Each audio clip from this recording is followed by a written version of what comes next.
Dr. H. Wainhouse is the Distinguished Research Professor of Theology, Law, Culture, and Archaeology at Faith International University and Seminary in Tacoma, Washington. He and his wife Irina have taught and directed many tours in the Mediterranean and Middle East, including Israel, Greece, Egypt, Jordan, Italy, and Turkey, particularly with the Biblical Archaeological Society. Dr. House has taught biblical and theological studies at several universities and seminaries during a teaching career of over 50 years and has written 150 articles and 50 books, including the Evangelical Dictionary of World Religions, The Jesus Who Never Lived, Exposing False Christs and Finding the Real Jesus, the Zondervan Handbook of Biblical Archaeology, Israel, the Land and the People, an Evangelical Affirmation of God's Promises, and editor of the Nelson NKJV Study Bible and Nelson New Illustrated Bible Commentary. Dr. House is the general editor of the Evangelical Exegetical Commentary Series, 44 volumes, with logos, Faith Life. It is the knowledge amassed from these experiences, along with the assistance of biblical scholars at a variety of universities and seminaries throughout the world, that provides the information contained in his latest project, the House Visual Study Bible Online. Thank you for joining Archaeology and the Lands of the Bible with Dr. H. Wainhouse. And welcome and greetings to tonight's installment from the what are we, the fellowship. Go ahead. The Fellowship of the Book. Of the book, yes, sir. The Fellowship of the Book. And we have Gandalf himself sitting off in the corner here.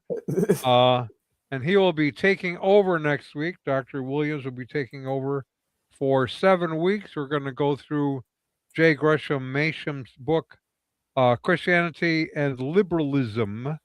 So if you do not have a copy, order one. In fact, if you go to our website, midwestoutreach.org, and look at our book section, you can order one right from there.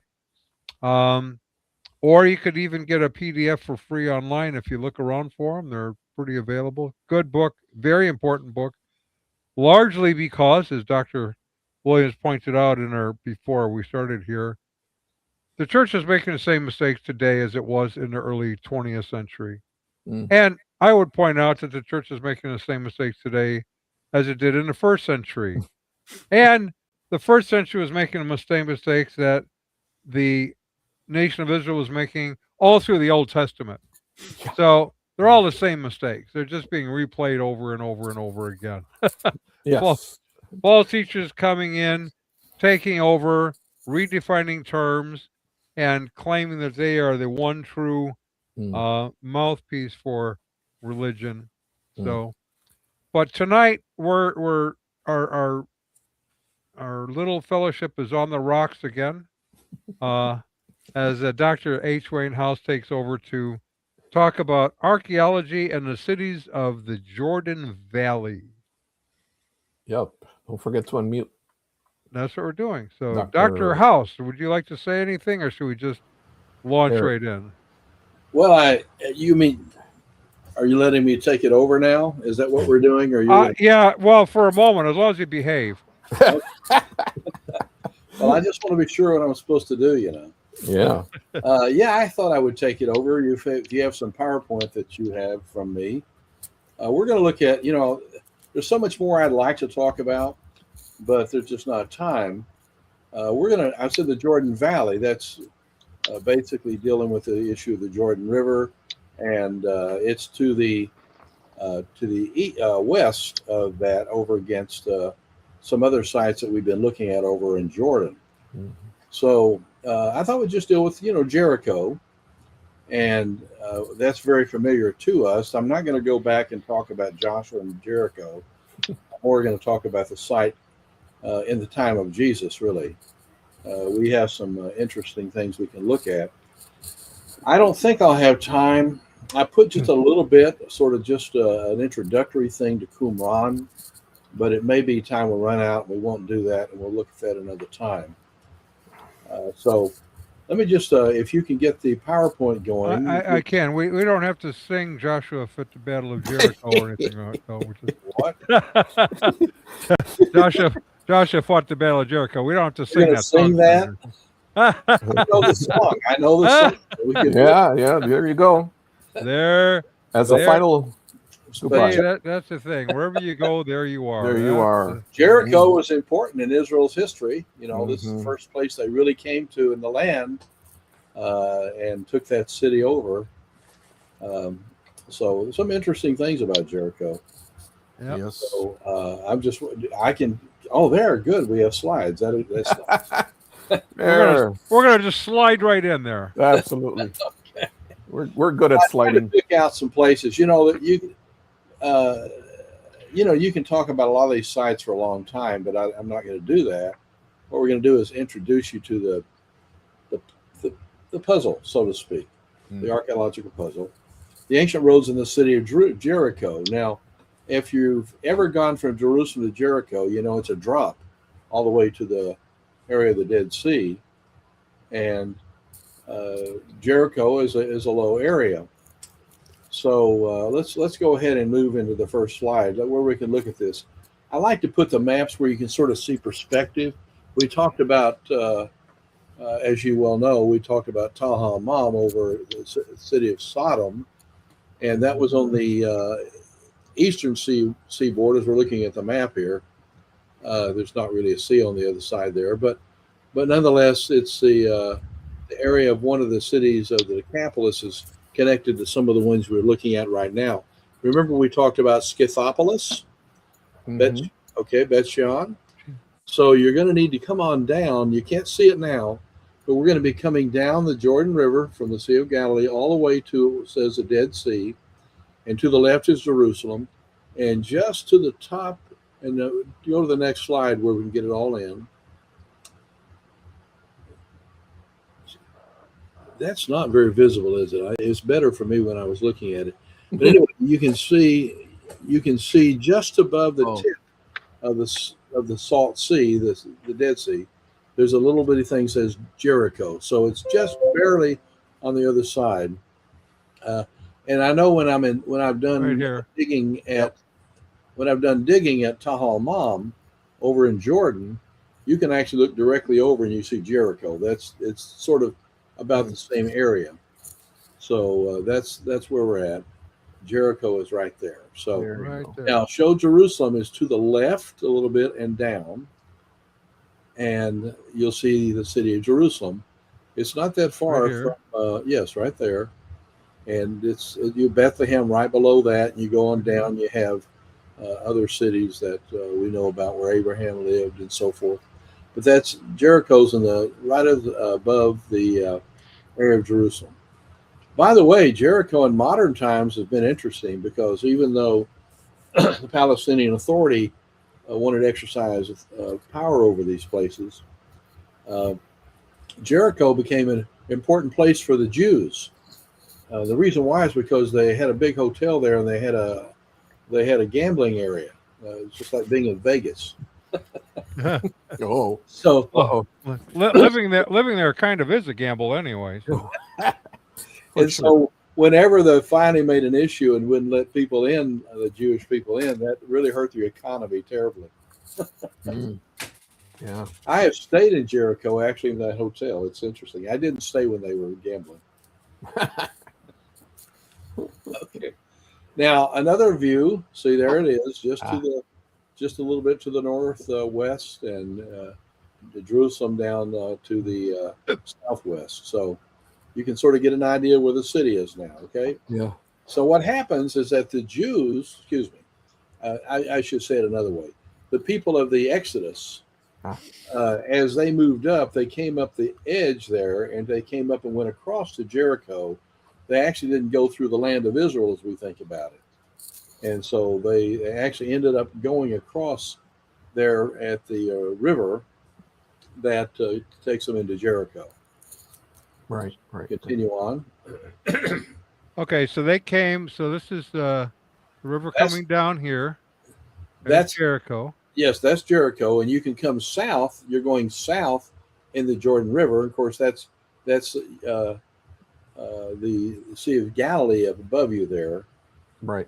Lake Kinneret, according to how you want to say it, Yom Kinneret, above it, and then of course below it is what in the Old Testament is called the Salt Sea, but we've gotten to the use of the word sea, the sea of the Dead Sea, because everything in there is dead.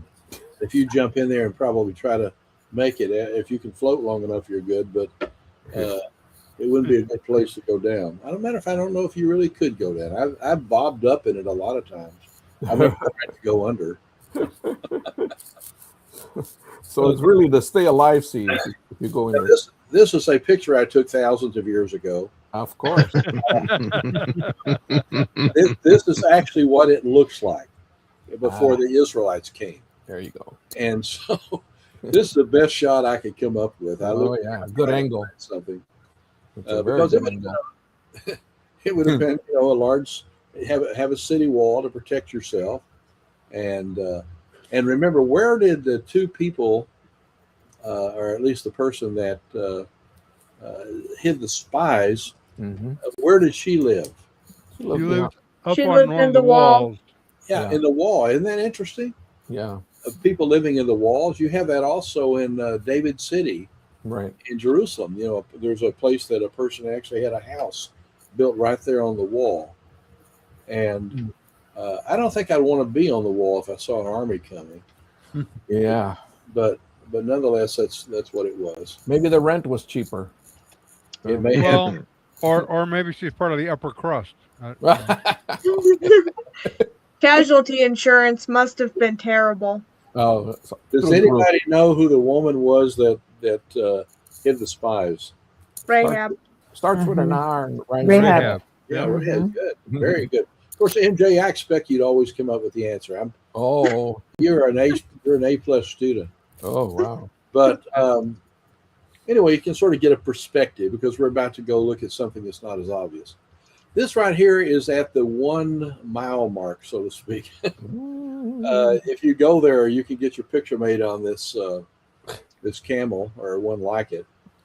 And oftentimes when I've taken tours and we go down this way, a lot of people want to get out and sort of take pictures of the site, and that's the last. There's actually, I was going to say the last part of humankind going down the road there, but I just saw it when I was there last time. There was a Bedouin camp on the far right. It wasn't a big conglomeration of them, but somebody had set up home there. Oh. Anyway, that's where we are. We're right across from the road we're going to go on that takes us down to Jericho. Now, if I wanted to go just down this paved highway and not go the archaeological way, you just go on down until you're right down there close to Qumran and the Dead Sea and all of that below you. But cool. Anyway, that gives you perspective. Now, what I want to show you here, and I actually worked on these slides to try to give you a feeling from moving through the project. Because if I had them just all mixed up, you sort of lose a sense of coherence and understanding what's going on. So if you notice there, where I'm standing at before I took this picture, is an area, and you have a wadi below, a deep creviced area below. And to your right there, you can see a pathway. Can you see the pathway that goes through the mountain there? Yeah, it's very small here, and you'll see it bigger in a moment. But that's a pathway that goes the Jericho Road, taking you to the city of Jericho. Oh. So if you want to sing the song right now, we'll go for it. On the Jericho Road.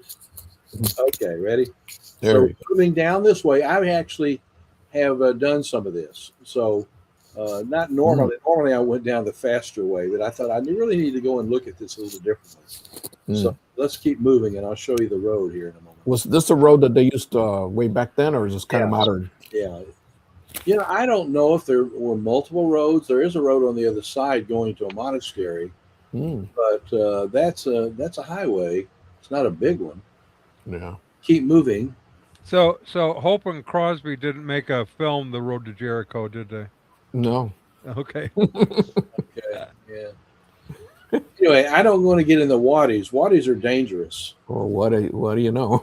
No, they really are. What do you know? Yeah. So this is another perspective of it in the mountains. You can see the crevices. Yeah. You can look over to the right here, and you can notice that's the area how it looked when you saw the camel. Think about the camel and what was behind it, and look through this little portion at the top right, and you would see then that is sort of moving toward the south, where the camel was. So we're heading now in the north area. Oh. Again, it's pretty rugged through here.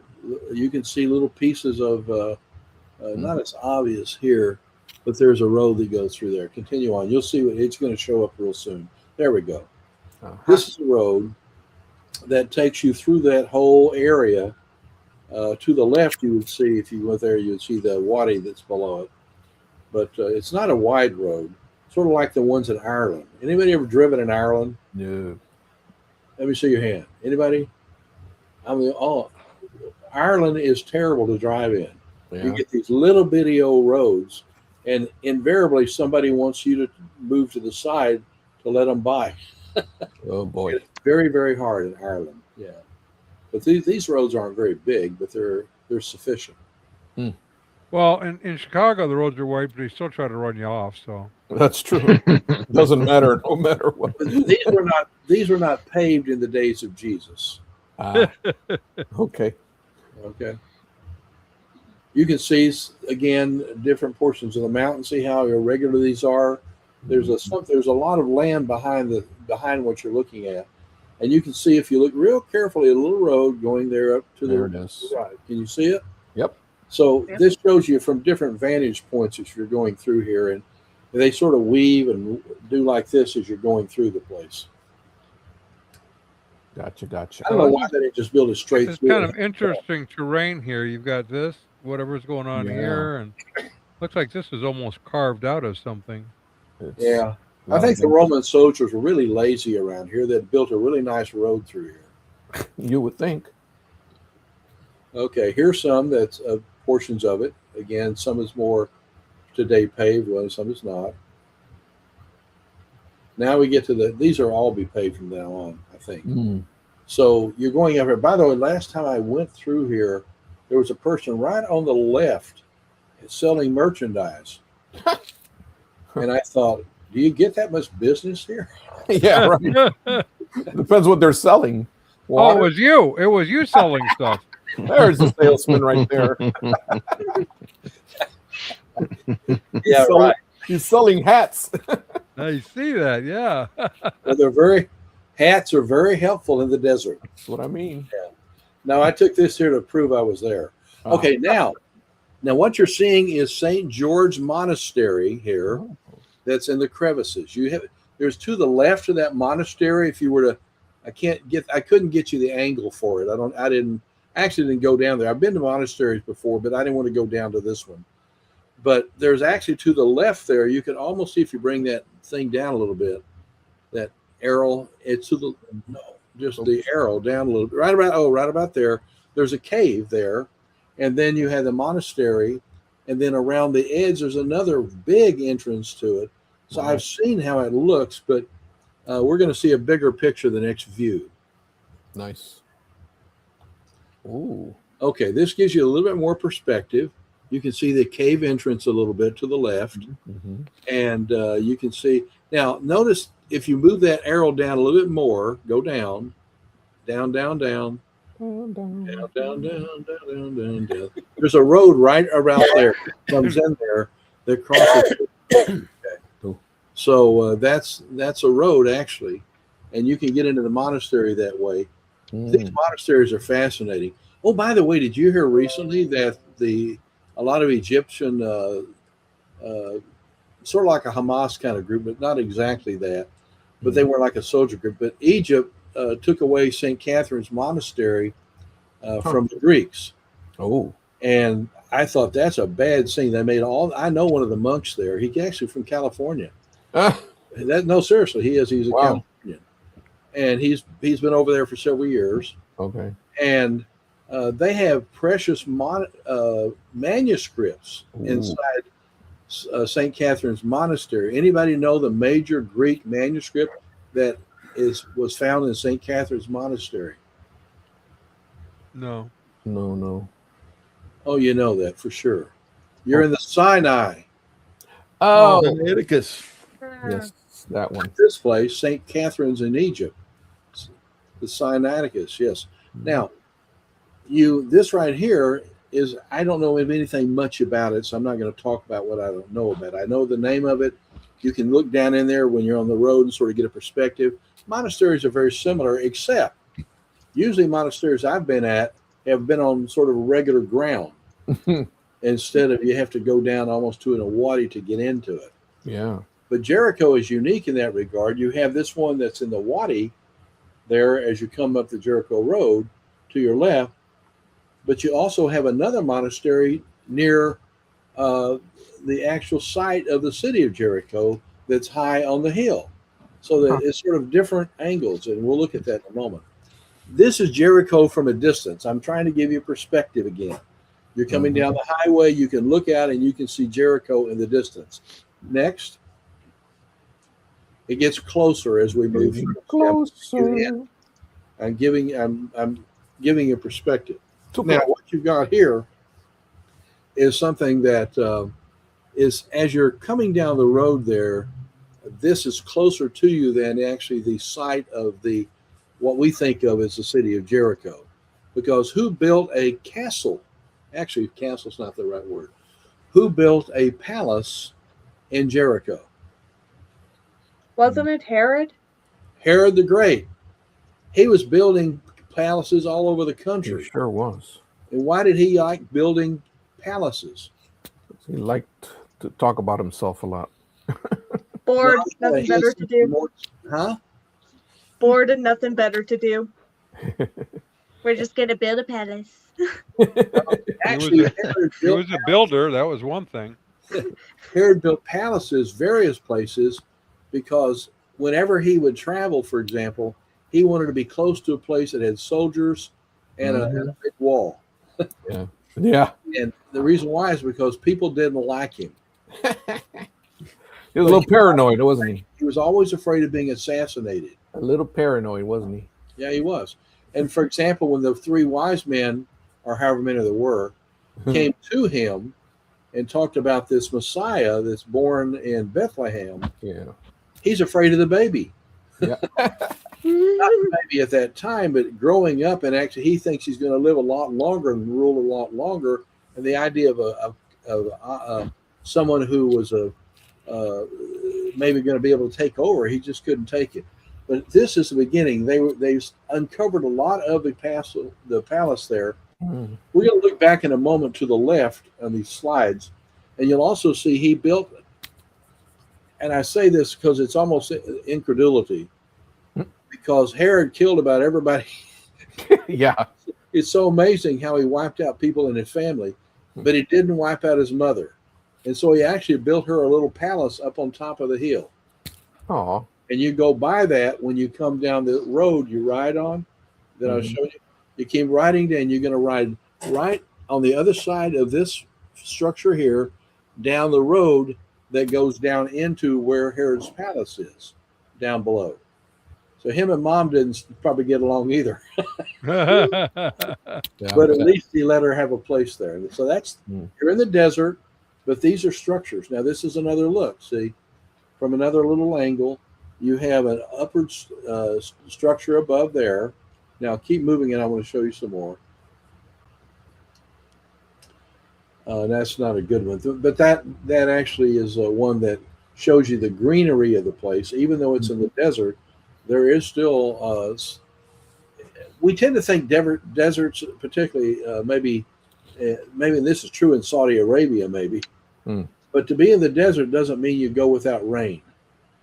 Right. Oftentimes they would have cloudbursts. But here we're looking into the city of of Jericho, and you also see portions of the castle or the palace that Herod built. And so the road keeps moving down right by it. And this is actually looking more from the top of the road out, looking at the city of Jericho with the mountains on the other side, which is in modern day Jordan on the other location. You can't really see the Jordan River here really, but this is a portion of the city of Jericho that you're looking at as you come down. Now, in the distance, you're going to see, and we're going to get close to it in just a moment, but in the distance, you're going to see Jericho. It's a big mound. Remember we talked about before how people in the ancient world Oh yeah.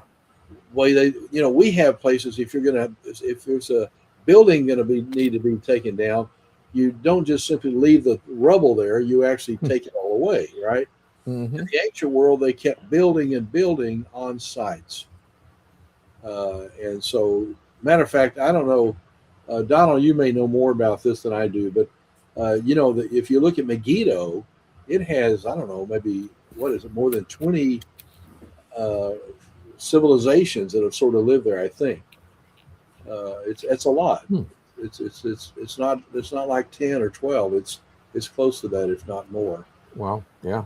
And so all these people built on top of one another, and you're getting a look at the city of Jericho from a distance. That's a repeat.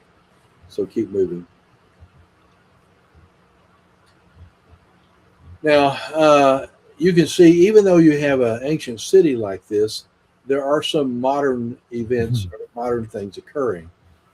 You see this a lot in Israel among places that are desolate, in which they have to keep in contact with other people, Sure. And so here you have something that goes. Now these aren't for the what do you call those things? It's not gondola. What's the things? Oh, the lifts. The Some lifts kind of- that you some have, kind of like lifts, even. Masada. Trying to Yeah. think of the word, but that's not what these are. Actually wires for communication. So they are in the modern era in one sense, and they're not in the other sense. I'm not suggesting these wires were there in the days of Jesus. You Just sure? want to be sure you understand that that's not what I'm saying. Yes. But you can see the palace. You can see the palace up there above the mountain now. It's a better view. So we can kind of see the outline of the walls on the around top. it. Yeah, it's a real palace, just like you'd see in most of them. And the thing is, if you were on the other side, there's actually a road that goes up there. Just a paved road that gets you to there. Now, I'm not saying it was paved in the days of Herod and his mother. This is a portion of the castle that's been uncovered so far. There was a fairly good size. I keep saying castle, but palace. Castle's more medieval, but the Right. this is being recovered, and it's more and more and more. When I first started going here, it was just a piece of ground, just straight over, and now they've dug into it, and they're gradually uncovering it. This picture right here, though, I took probably 10, 15 years ago. Wow. So it's hard to say exactly what it looks like now. Another view in, and it's part of that construction or the uncovering of the land that's going on there that you see.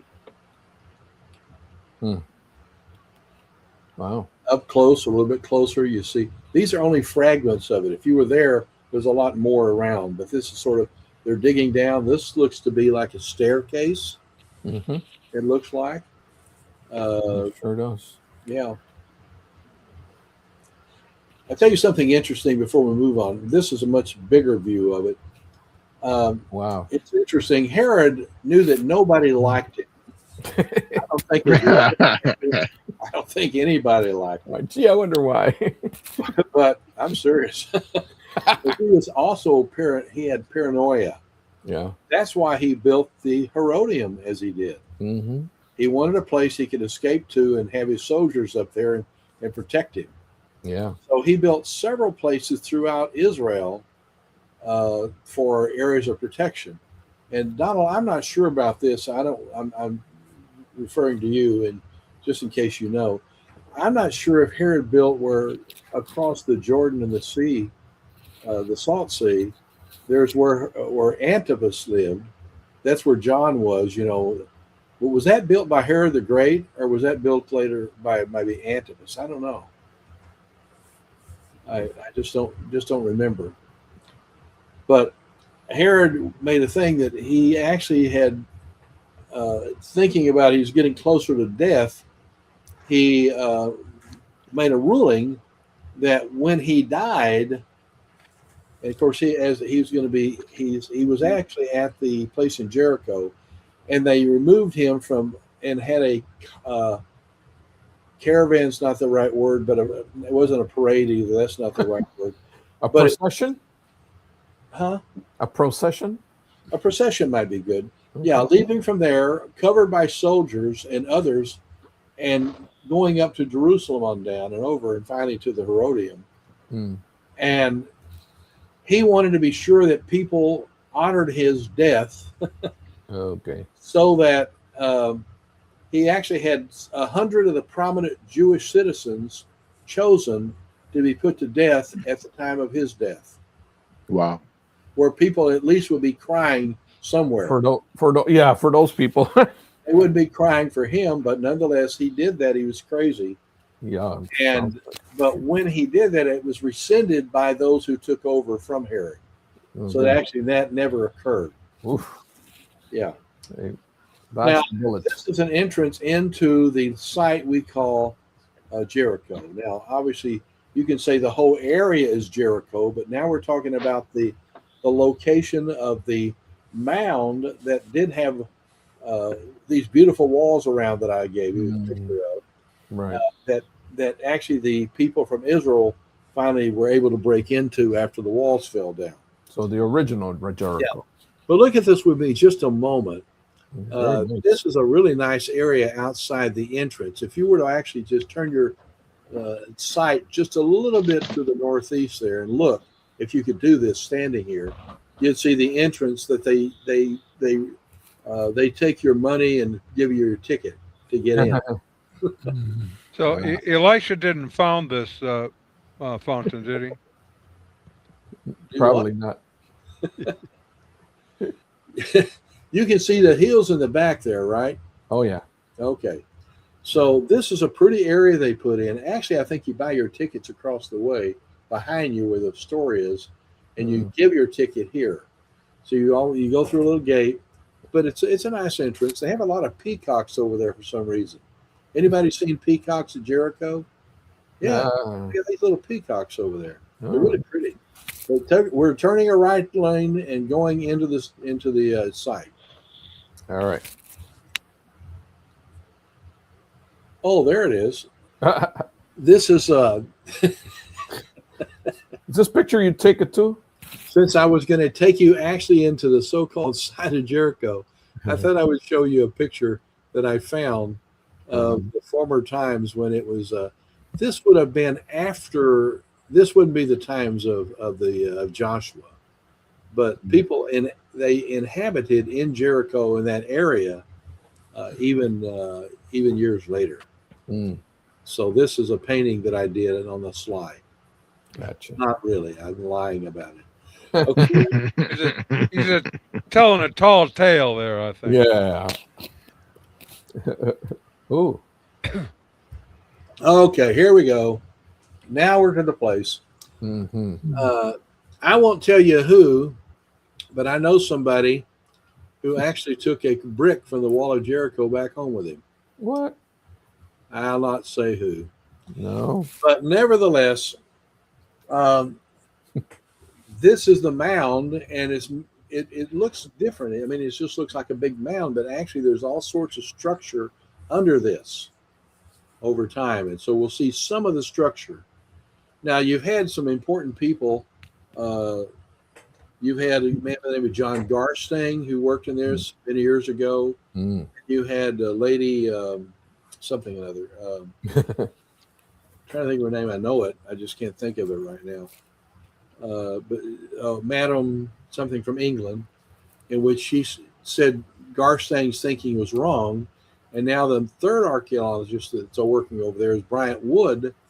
And Bryant Wood thinks that Garstang was right. So we're going up and down on this. It's the city was clearly in the time that Joshua would have come into the land. Anybody have an idea about the time that the Exodus occurred? It was about I think it was someone said like the 11th century BC, somewhere around there, 12. Well, some think maybe around 1450. 1440, 1450. Yeah. There. 1450. Now you have different theories on the Exodus and when it occurred. Okay, Right. Some would say it's in the 1200s. Some say it would be in the 14th. Remember, we're going backwards, right? Mm-hmm. We're going backwards to year one.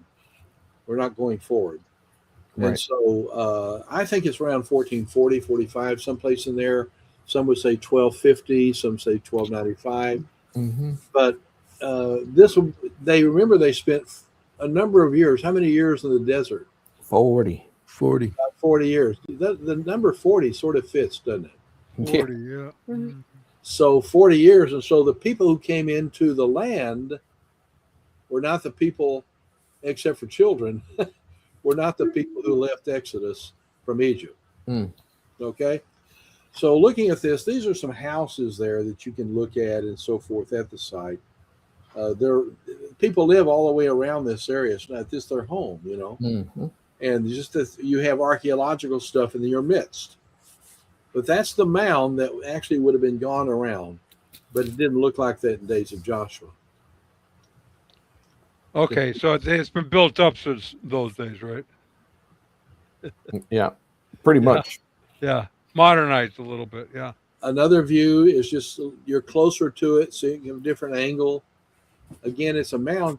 It's not like you see. Matter of fact, Tahamam over in Jordan is better in a sense of construction of the mound than this. This has decayed over a period of time, obviously from the time.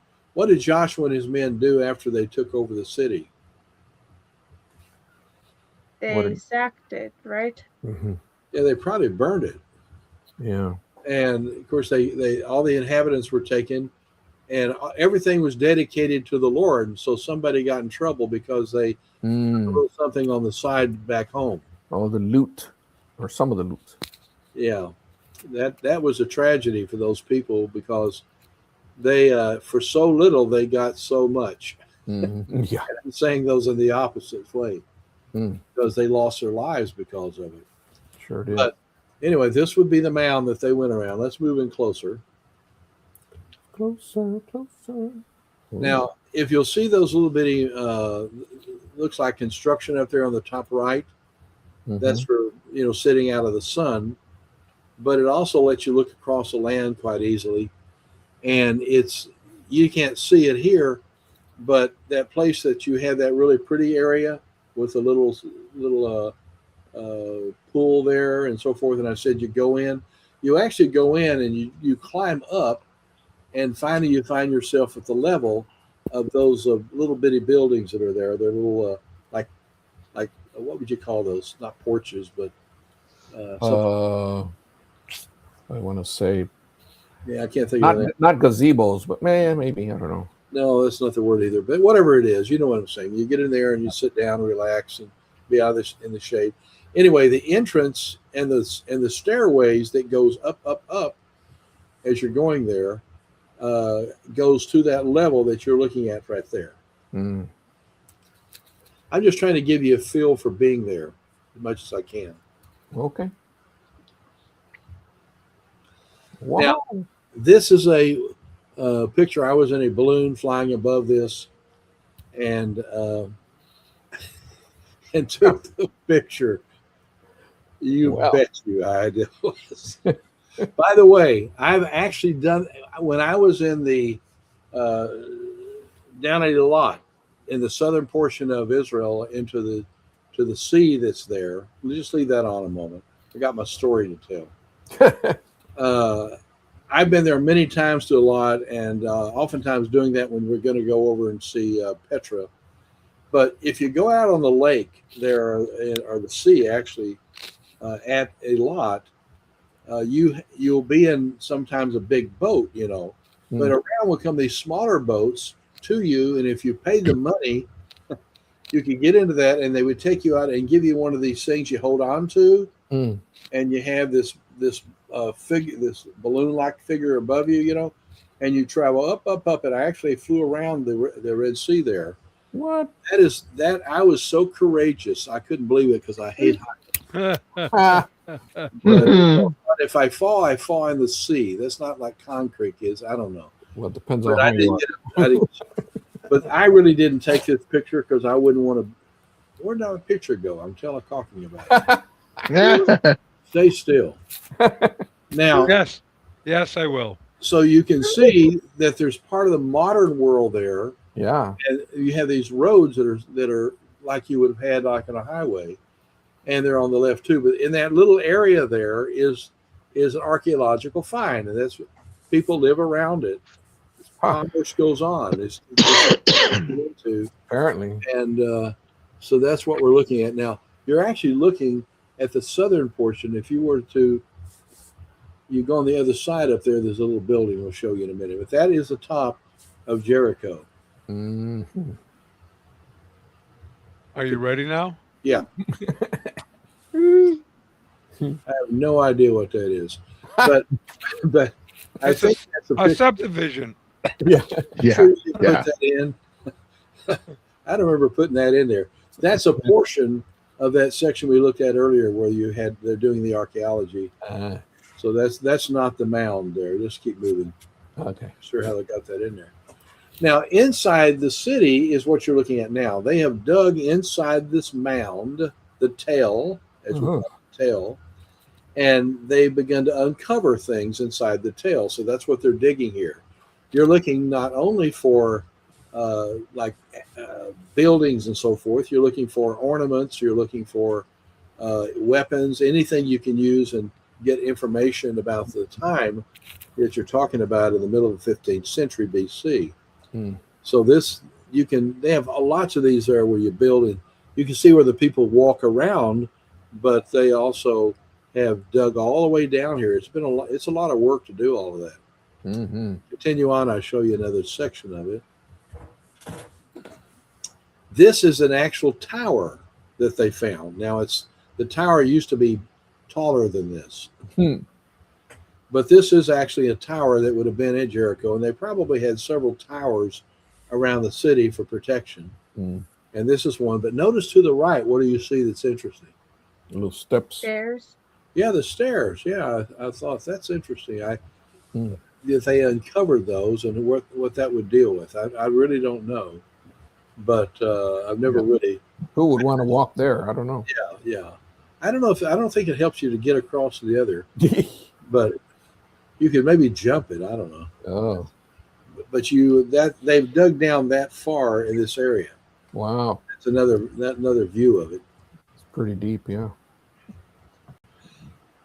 There are some really great archaeological sites that have a lot of things that are much more understandable in looking at them. Mm-hmm. Jericho is not one of them because it was a mud brick. Mm-hmm. Okay, decayed easier, compressed probably over time. It doesn't provide some of the niceties of some archaeological study. Anybody here doing some work at Shiloh at all? Mm-mm. They actually like recruits who want to go up and help out. Shiloh's another thing being worked on right now. And that was where the ark was originally placed,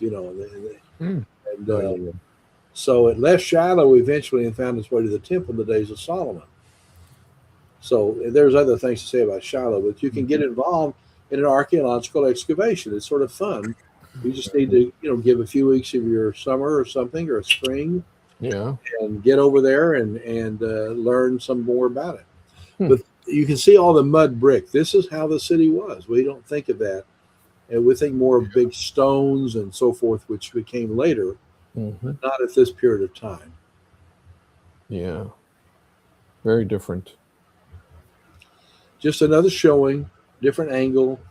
They probably found a lot of stuff in here because I've never really checked in the museums for Jericho. But when you have a structure like this, you're always going to have some things preserved. Now, you won't have things that can be decayed and turn into dust like here as much, but you're going to find certain kinds of things made of stone. They wouldn't have had probably anything like iron or steel, but they would have had other things made of things that could be like clay, probably. So pottery? Any kind of pottery? Some kind of pottery, those kinds of things. They also have bricks here that you can get. They're selling them, 15 cents a piece. Okay, that's good. Sure thing. Another angle, but the reason I took this one for you to show you 40. is that this is at the very beginning of going up on the mound. You can't see it here, but there are stairs, and what you're looking at now is a building Hmm. that you can go in and eat. You see a bus there. This is a Like a tourist center. they have phenomenal. The guy who's in the kitchen there at this Yeah. place really knows how to cook certain forms of Oh. meals. I mean, he just does a good job. I mean, it's Nice. a place to eat. I've even gone from Jerusalem to Jericho just to go eat there. Ah. But when you go here, you're going to be able to. We're going to show you something in a minute. From here, you turn right. See the camels? Yeah. Can't see any peacocks, but I guarantee they're there. But if you turn right and look, we're going to show you something else in just a moment. There's Sally the camels there. Oh. Remember I told you this is called the Monastery of the Temptation of Christ. Wow. They got names for everything. The reason why they use that term is because Jesus was tempted by Satan in the desert. Ah. Now, I don't think there's anything left behind here, like a marking on the wall by Christ. I was here, Yeah. something like that. Right. I don't think the devil probably wrote he was here. Right. So I'm not sure why you could, but we're talking about going back all the way into the 2nd century, Yeah. people Why? believing this was the place of the temptation. Huh. So I don't know whether it is true or not, but this is a monastery. You can actually get off of one of the things that take you across and get off and walk through that. It's a nice monastery. They probably said close enough. The next one will show you hold it. Oh, Go back one more. One more? Back. Yeah. What happened to my wires? Oh, wires. Okay, go for it again. Maybe I they're know. coming I up. thought sure I put 2 of these in because I left one in deliberately where you could see. Let me get my glasses on. Can you see that? There's actually, you can see like what they used to call a gondola or something that will actually take you from where that restaurant is and take you up the hill all the way to get off and go, and you can go through this after that. Oh, I don't see any So wires. That's what you're looking at. Okay. But I guess I just didn't leave it in the second one. We'll just pretend they're there. All right, let's keep going then. That's a So monastery of the Temptation of Christ. I got a question for you. Yes. So I've been looking here. It says that Jericho's like the oldest continuously inhabited city. And now it says it's also the lowest city in the world. And I'm thinking, why would It that's is. two Yeah. strange things, you know? Isn't that fun? Yeah, well. I think you're right on that. It is actually on the. If you recognize the Salt Seas there, Mm-hmm. and the Jordan River's there.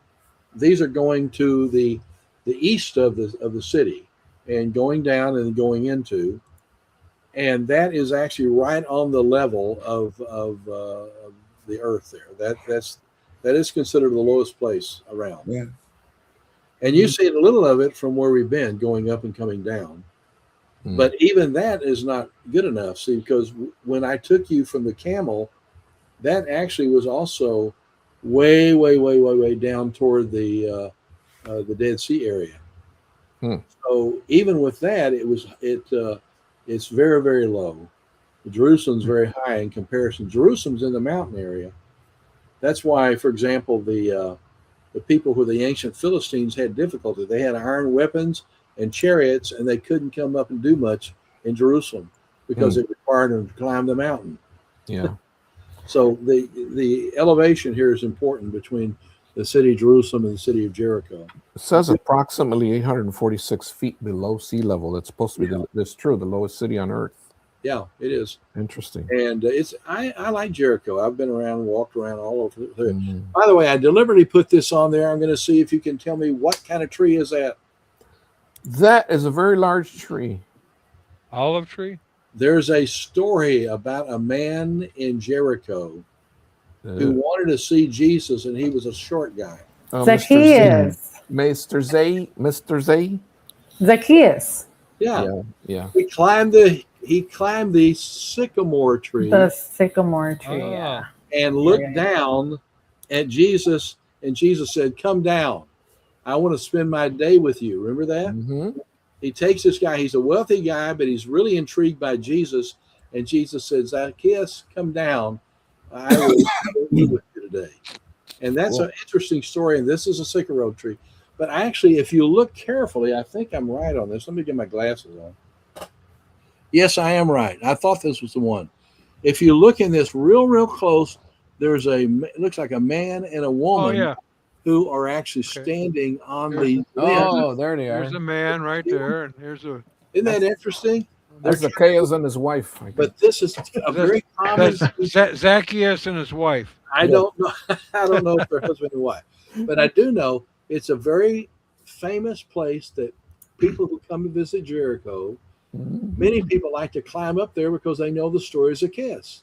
Yeah, that's probably why. So that's why you see that as you do. That's pretty cool.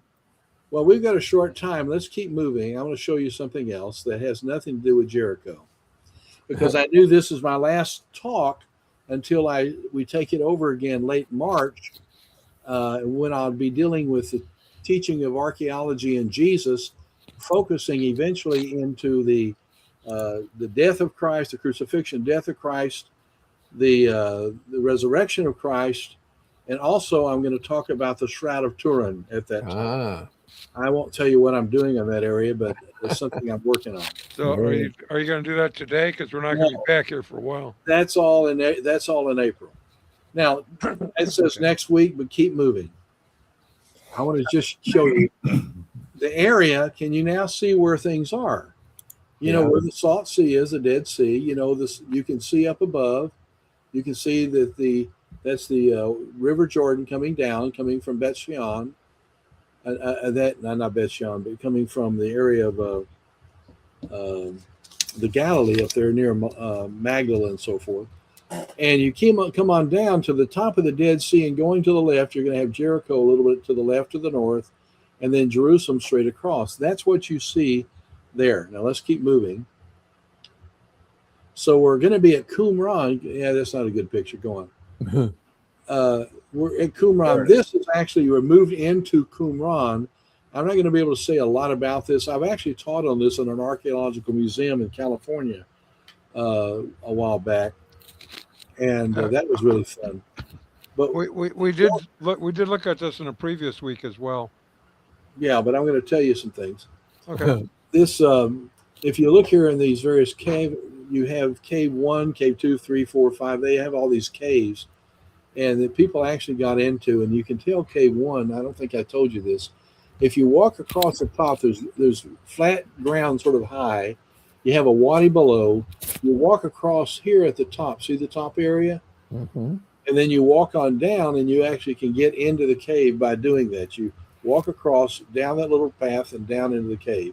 And that's where they found the majority of the most important manuscripts, including the Isaiah scroll. Very cool. So let me show you a few more things in Qumran. Because I'm taking you from Qumran, one of these days I'll try to take you over to Masada and so forth. But this is, again, see how things are dug out? You've already seen dug out areas down in Jericho. Right. You always see this. Tahamam, the same thing. You always create these little squares. They're not quite square, rectangles, but you find things that way. You can set things aside, take pictures, measure things. Very important to follow this process in archaeology. It's very time consuming though. Mm-hmm. And you can see where you are here and go to the far, almost straight north from there. Mm-hmm. That's where those caves were we were showing just a moment ago in the wadi. Mm-hmm. Okay, continue. Another example, I just want to give you some perspective on Qumran here. The reason I'm mentioning this because it's by the Dead Sea. It's just south of Jericho. It's just up the road. And this is a very important place that people came before the time of Christ and during the time of Christ. So these different rooms have different functions by the people who were living at Qumran. You can see the plateau though that goes. You can see the plateau that goes all the way out. Can you see that? A few people walking. There's that little thing at the top is not a car or anything. It's a place that has a shade again. Shelter. And if you were standing at that shade and looking out the wadi, you'd see the cave one again where the Dead Sea Scrolls were found.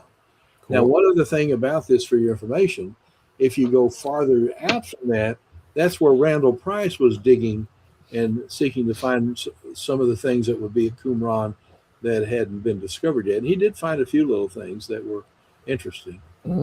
Okay, continue. I'm watching my minutes. I got 5 of them. One other thing to say about Qumran is that there are actually 3 locations for the Essenes.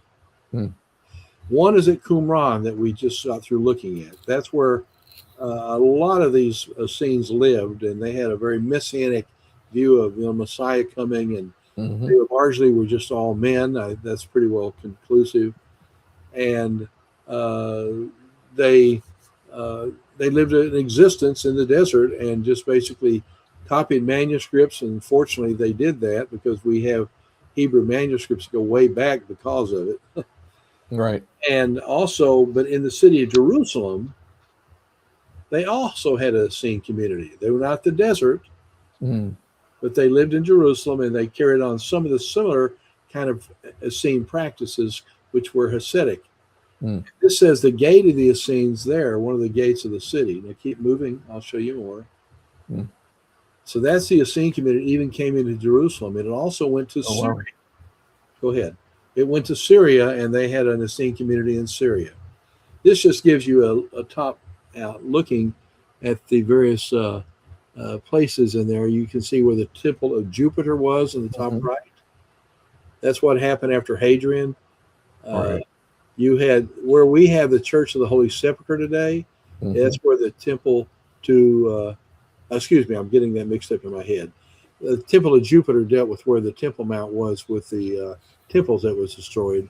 But I was going to point to the far left where it says the gate of the Church of the Holy Sepulchre. And that's where the temple to Aphrodite was, the goddess of love. And then you had also in Bethlehem, another religious site built by Hadrian, where the Church of the Nativity is. So I always say it's interesting. Hadrian thought he had done away with the religion of Christianity. He was an emperor and right at the turn of the century. He thought he did away with Christianity because he covered over the Church of the Holy Sepulchre. Of course, there wasn't a church there, but there was a site of the resurrection, and then you have the temple there to Jupiter, doing away with the Jewish deity, and then he did this in Bethlehem. But the thing is, X marks the spot.